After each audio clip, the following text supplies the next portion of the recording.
ওং নমো ভগবতে বাসুদেবায় নমঃ। বন্ধুরা, আজ শুভ জন্মাষ্টমীর তিথি আজকেই পালিত হচ্ছে। ঘরে ঘরে সকল কৃষ্ণ ভক্তরা জন্মাষ্টমী তিথি সাড়ম্বরে পালন করছেন। তো এই জন্মাষ্টমীর শুভ দিনে যদি চালের পাত্রে এটি মিশিয়ে দিতে পারেন বা অখণ্ড চাল দিয়ে যদি কিছু কাজ করতে পারেন, তাহলে আপনাদের কিন্তু ভাগ্য রাতারাতি বদলে যাবে এবং দুর্ভাগ্য কেটে গিয়ে সৌভাগ্য উদয় হবে। তাই এই যে অখণ্ড চাল দিয়ে কী কী কাজ করা যায় এই জন্মাষ্টমীর শুভতিথিতে, সেটা জানতে হলে অবশ্যই ভক্তি ও শ্রদ্ধা সহকারে পুরো ভিডিওটি দেখতে হবে। রূপা ক্রিয়েশনসের সকল কৃষ্ণ ভক্তদের জানাচ্ছি এই শুভ জন্মাষ্টমীর আন্তরিক শুভেচ্ছা। সকলে ভালোভাবে আজকের দিনটি পালন করুন, সারা দিন ভক্তি নাম করুন, সংকীর্তন করুন, হরি নাম করুন এবং শ্রীকৃষ্ণের নাম করুন। তো পুরো ভিডিওটি ভক্তি ও শ্রদ্ধা সহকারে দেখে একটি লাইক এবং কমেন্ট বক্সে লিখবেন জয় শ্রীকৃষ্ণ। আজকে কিন্তু একটি কমেন্ট করলে এই যে জয় শ্রীকৃষ্ণ লিখবেন আপনার হাত দিয়ে, তাতেও কিন্তু আপনাদের পুণ্য অর্জন হবে। এবং কাছের বন্ধুদের অবশ্যই চ্যানেলটি, রূপা ক্রিয়েশনস চ্যানেলটি শেয়ার করতে একদম ভুলবেন না।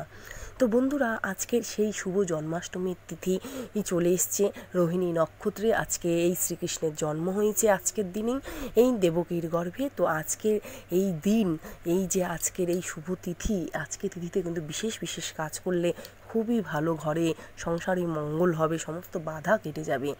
আজকে কি করবেন? আজকে এই যে অখণ্ড চাল, এই অখণ্ড চাল চন্দনের সাথে মিশিয়ে, যেরকম গোপালকে যেমন শ্রীকৃষ্ণকে আজকে শুদ্ধ বস্ত্র পরে যখন স্নান সেরে অভিষেক করিয়ে চন্দনের টিকা দিবেন, সেরকম আপনি নিজের কপালেও কিন্তু এই চন্দন দিয়ে, চাল দিয়ে নিজের কপালেও কিন্তু তিলক কাটতে পারেন, টিপ পরতে পারেন। এতেও কিন্তু সমস্ত দুর্ভাগ্য। আর এই অখণ্ড আতপ চাল শ্রীকৃষ্ণকে তো আজকে নানান রকম ভোগ দিবেন, তালের ক্ষীর থেকে শুরু করে তালের বড়া, মালপোয়া, মিষ্টান্ন, ক্ষীর দিয়ে।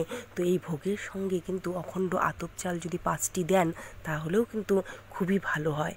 এবং এই অখণ্ড আতপ চাল আজকে যেহেতু শুভ তিথি, জন্মাষ্টমী তিথি, এই দিন যদি মা লক্ষ্মীকে 21টি আতপ চাল লাল কাপড়ে বেঁধে যদি মা লক্ষ্মীর পুজো করুন, অন্নপূর্ণার পূজা করুন, তাহলেও কিন্তু খুব ভালো হয়। এবং আজকের দিনে পুজো করে ওই লাল কাপড়ে যে আতপ চাল বেঁধেছেন, সেই চাল থেকে এই 2টি চাল যদি আপনার যে চালের পাত্র আছে, চালের ভাণ্ডার আছে, সেখানে যদি মিশিয়ে দেন, তাহলেও কিন্তু সমস্ত অর্থকষ্ট দূর হয়ে মা অন্নপূর্ণা সারা জীবন আপনার সংসারে বিরাজমান থাকবে এবং মা লক্ষ্মীর কৃপা সর্বদা বিরাজমান থাকবে। মা লক্ষ্মীর অশেষ কৃপা থাকলে কিন্তু আর জীবনে কোনো অর্থ কষ্টই কখনো আসবে না। তাই এই বিশেষ কাজগুলো এই জন্মাষ্টমী তিথির দিনই কিন্তু করতে হবে। এবং বাকি চালগুলো আপনার পারলে পার্সে বা লকারে অবশ্যই রেখে দিবেন সেই লাল কাপড়টি, লাল কাপড়ে বাঁধা আতপ চাল। তো এইভাবে এই কয়েকটি কাজ যদি এই অখণ্ড আতপ চাল দিয়ে যদি করা যেতে পারে, তাহলে কিন্তু আপনাদের দুর্ভাগ্য কেটে গিয়ে সৌভাগ্যর উদয় হবে এবং বাড়িতে অর্থ কষ্ট, সমস্ত কষ্ট দূর হয়ে যাবে। তো এই কাজগুলি আজকের এই শুভ জন্মাষ্টমীর দিন অবশ্যই কাজগুলি করুন এবং সকলে মিলে জন্মাষ্টমী পালন করুন। এবং আরও কয়েকটি বিশেষ কাজ আছে, যে কাজগুলি আজকের দিনে যদি করতে পারেন বা কয়েকটি জিনিস যদি কিনে আনতে পারেন বাড়িতে, তাহলেও কিন্তু খুবই ভালো। কী জিনিস কিনে আনলে ভালো হবে সেটা জানতে ভিডিওটি দেখতে হবে। ওম নমঃ ভগবতে বাসুদেবায় নমঃ। রূপা ক্রিয়েশনস থেকে সকল কৃষ্ণ ভক্তদের জানাই জন্মাষ্টমীর শুভেচ্ছা। বন্ধুরা, এই জন্মাষ্টমীর পবিত্রতম দিনে যদি একটি জিনিসও নিয়ে আসতে পারেন আপনার গৃহে, তাহলে গৃহের সমস্ত অশান্তি, বাধা, বিঘ্ন, অর্থ সংকট থেকে মুক্তি তো পাবেনই, এবং গৃহে থাকবে রাধাকৃষ্ণের সারা বছর, সারাটি জীবন হচ্ছে আশীর্বাদ। তাই পুরো ভিডিওটি দেখতে হবে যে কোন জিনিসটি গৃহে যদি নিয়ে আসতে পারেন, তাহলে কিন্তু আপনাদের ভাগ্য বদল হয়ে যাবে এবং দুর্ভাগ্য কেটে গিয়ে সৌভাগ্য আসবে। তার জন্য পুরো ভিডিওটি ভক্তি ও শ্রদ্ধা সহকারে শুনতে হবে এবং শোনার পর একটি লাইক এবং কমেন্ট বক্সে লিখবেন জয় শ্রীকৃষ্ণ এবং কাছের বন্ধুদের অবশ্যই চ্যানেলটি শেয়ার করে দিবেন।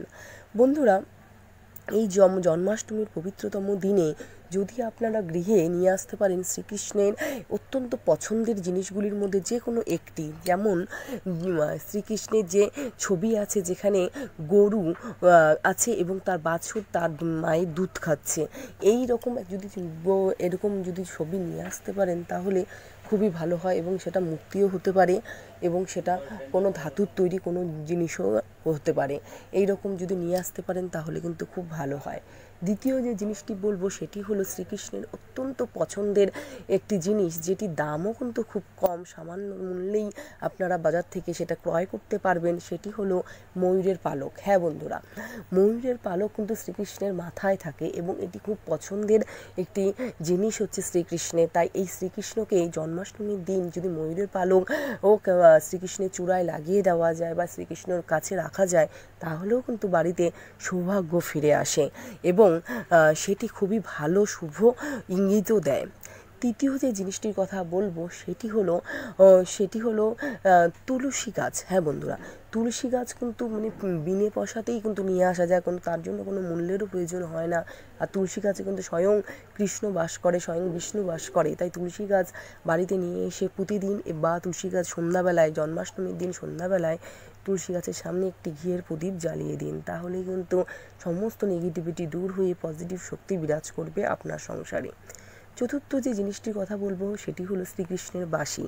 হ্যাঁ বন্ধুরা, বাড়িতে যদি শ্রীকৃষ্ণের বাঁশি না থাকে তাহলে এই জন্মাষ্টমীর পবিত্রতম দিনে শ্রীকৃষ্ণের বাঁশি ক্রয় করতে পারেন এবং শ্রীকৃষ্ণকে সেটা নিবেদন করতে পারেন। কিন্তু শ্রীকৃষ্ণের হাতে সব সময় সর্বদাই থাকে, তাই এই বাঁশি কিন্তু আপনারা শ্রীকৃষ্ণকে নিবেদন করতে পারেন বা কোনো মন্দিরেও কিন্তু শ্রীকৃষ্ণের একটি বাঁশি ক্রয় করে সেটি দান হিসাবেও দিতে পারেন।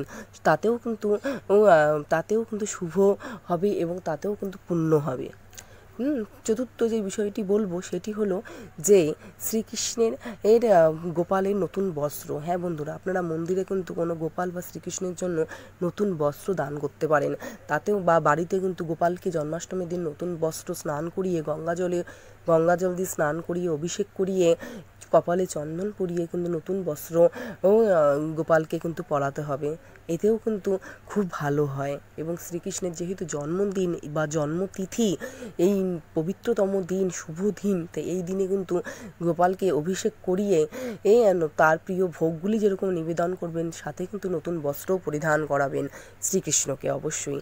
তো এই জিনিসগুলোর মধ্যে যে কোনো একটি জিনিসও যদি আপনারা বাড়িতে নিয়ে আসেন এই পবিত্র জন্মাষ্টমীর দিন, তাহলে কিন্তু অবশ্যই আপনারা তার ফল লাভ করতে পারবেন।